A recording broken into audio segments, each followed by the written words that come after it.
नमस्कार, जय हिंद दोस्तों। स्वागत है आपका अपने YouTube channel important MCQ by Sandeep में। दोस्तों, आज के इस वीडियो में हम DLED 4th सेमेस्टर के अंतर्गत इंग्लिश का एक टॉपिक है ग्रामर ट्रांसलेशन मेथड। आज हम ग्रामर ट्रांसलेशन मेथड आपको पढ़ाने जा रहे हैं। दोस्तों, ये DLED के 4th सेमेस्टर में काम आता है और यूपी टेट और सीटेट की इंग्लिश पेडागोजी में भी बहुत ही ज़्यादा यूज़फुल है।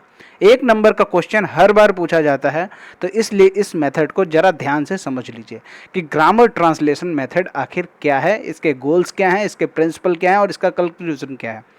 तो चलिए शुरू करते हैं। ग्रामर ट्रांसलेशन मेथड को अच्छे से समझते हैं और लास्ट में एक विशेष प्रश्न पूछा, उसका उत्तर दिए बिना आप मत जाइएगा।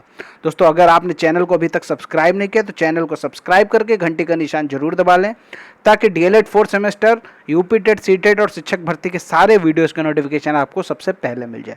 शुरू करते हैं आज का वीडियो। सबसे पहले हम ये समझते हैं कि ग्रामर ट्रांसलेशन मेथड क्या है। The grammar translation method is a method of teaching foreign language. Foreign language को पढ़ाने का एक तरीका है ग्रामर ट्रांसलेशन मेथड। इसके अन्य नाम क्या है? Oldest method, traditional method, classic method, Prussian method. इसको यूएस में प्रूसियन मेथड के नाम से जाना जाता है।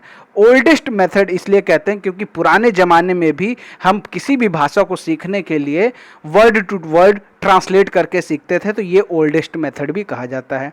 ट्रेडिशनल मेथड, अगर किसी को कुछ भी पढ़ाना नहीं आता है तो वो इसी तरह ट्रांसलेट करके पढ़ा सकता है किसी को। क्लासिकल मेथड हमेशा से यूज हो रहा है, तो ये क्लासिकल मेथड हो गया। तो इस तरह आपने इसके अन्य नाम जान लिए और इसको किस लिए पढ़ाया जाता है। ये फॉरेन लैंग्वेज को पढ़ाने के लिए ग्रामर ट्रांसलेशन मेथड का यूज किया जाता है। In grammar translation classes student learn grammatical rules and then apply those rules by translating sentences between the target language and the native language. Target language वो language होती है जो हम भाषा सीखना चाहते हैं। जैसे टारगेट लैंग्वेज, जैसे हम कोई फॉरेन लैंग्वेज सीखना चाहते हैं तो वो टारगेट लैंग्वेज कहलाती है। और नेटिव लैंग्वेज वो होती है जो हमारी मूल भाषा, जैसे हमारी मूल भाषा है हिंदी, तो हमारी जो नेटिव लैंग्वेज हो गई वो हो गई हिंदी। तो यहाँ पर क्या होता है, ग्रामर ट्रांसलेशन क्लासेस में क्या होता है, स्टूडेंट होता है वो व्याकरण के नियमों को सीख लेता है, ठीक है, और उन्हीं व्याकरण के नियमों का इस्तेमाल करके वो टारगेट लैंग्वेज और नेटिव लैंग्वेज को आपस में ट्रांसलेट कर लेता है। Some student may be required to translate whole text word for word. मतलब कुछ स्टूडेंट ऐसे होते हैं जिन्हें किसी भी सेंटेंस का ट्रांसलेशन करने के लिए शब्द सारे शब्दों का ट्रांसलेशन करना पड़ता है। आगे देखते हैं इसके लक्ष्य क्या हैं, ग्रामर ट्रांसलेशन मेथड के गोल्स क्या हैं। The method has two main goals: to enable student to read and translate literature written in the source language। मतलब क्या है कि जो भी हम भाषा सीखना चाह रहे हैं, जो भी फॉरेन लैंग्वेज हम सीखना चाह रहे हैं, उसमें लिटरेचर को ट्रांसलेट करना इसका पहला लक्ष्य है। और दूसरा लक्ष्य है to further student general intellectual development. मतलब क्या है कि छात्रों का बौद्धिक विकास करना इसका दूसरा लक्ष्य है। आगे देखते हैं origin of grammar translation method. इसका स्रोत क्या है, इसकी उत्पत्ति कहाँ से हुई है। It originated from the practice of teaching Latin. Latin को पढ़ाने की प्रथा से ग्रामर ट्रांसलेशन मेथड की उत्पत्ति हुई। When teachers started teaching other foreign language, जब टीचर्स ने दूसरी विदेशी भाषा शुरू की पढ़ाना इन द 19th सेंचुरी में, जब टीचर्स ने फॉरेन लैंग्वेज सिखाना शुरू किया तो उन्होंने उसी ग्रामर ट्रांसलेशन मेथड का उपयोग किया जिस ग्रामर ट्रांसलेशन मेथड से वो लैटिन को पढ़ाया करते थे। The method has been criticised for its shortcoming. इस ग्रामर ट्रांसलेशन मेथड को इसकी कमियों के कारण इसकी आलोचना की गई। बात करें प्रिंसिपल्स की कि ग्रामर ट्रांसलेशन मेथड के प्रिंसिपल क्या है, यानी सिद्धांत क्या है। To develop students reading ability to a level where they can read literature in the target level. Student की पढ़ने की क्षमता को बढ़ाना, इस स्तर तक उस क्षमता को बढ़ा देना जहां पर वो टारगेट लैंग्वेज यानी जो फॉरेन लैंग्वेज है उसके लिटरेचर को पढ़ सके। To develop students general mental discipline, छात्र की जो मानसिक अनुशासन है उसको डेवलप करना, छात्र के मानसिक अनुशासन को डेवलप करना, ये इसका दूसरा सिद्धांत है। अब बात कर ले इसके कुछ पॉइंट की। This method focus on reading and writing. ये जो मेथड है ये केवल रीडिंग एंड राइटिंग पर फोकस करता है। आपको मालूम है 4 तरह के स्किल होते हैं, listening, speaking, reading and writing, जो ये मेथड है वो रीडिंग और राइटिंग पर फोकस करता है, and has developed technique which facilitate less the learning of reading and writing only.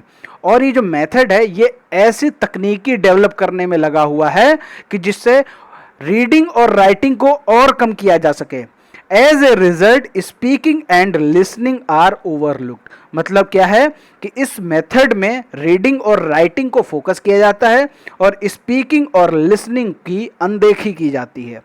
बात कर लेते हैं मेथड की। Grammar translation classes are usually conducted in the students native language. क्या मतलब है इसका कि जो ग्रामर ट्रांसलेशन क्लासेस हैं वो स्टूडेंट की मूल भाषा में ही चलाई जाती हैं। Grammatical rules are learn deductively, student learn grammar rules by rote. क्या मतलब है इसका, जो ग्रामर के रूल्स हैं वो कम से कम याद किए जाते हैं और ग्रामर के रूल हैं वो रट्टा मार लिए जाते हैं। क्या मतलब इसका, जो ग्रामर के रूल्स हैं वो सीखे कम जाते हैं लेकिन ग्रामर के रूल रट्टा मार लिए जाते हैं इस मेथड में। More attention is paid to the form of sentence being translated than to their content. यहाँ पर सिर्फ उसी बात पर ध्यान दिया जाता है कि हमें कैसे ट्रांसलेट करना है। When student reach more advance level of achievement they may translate entire text from the target language. क्या मतलब है इसका, जब जो स्टूडेंट हैं जब वो व्याकरण के नियम रट्टा मारकर अच्छे लेवल पर पहुंच जाते हैं तो वो क्या कर लेते हैं, वो पूरा एंटायर टेक्स्ट, पूरे टेक्स्ट को वो ट्रांसलेट करना सीख जाते हैं। There is visually no listening और स्पीकिंग प्रैक्टिस। यहाँ पर सुनने और बोलने प्रैक्टिस पर ध्यान नहीं दिया जाता। Very little attention is placed on pronunciation of the language. बहुत ही कम ध्यान दिया जाता है भाषा के उच्चारण में। The skill exercised is reading and then only in the context of translation.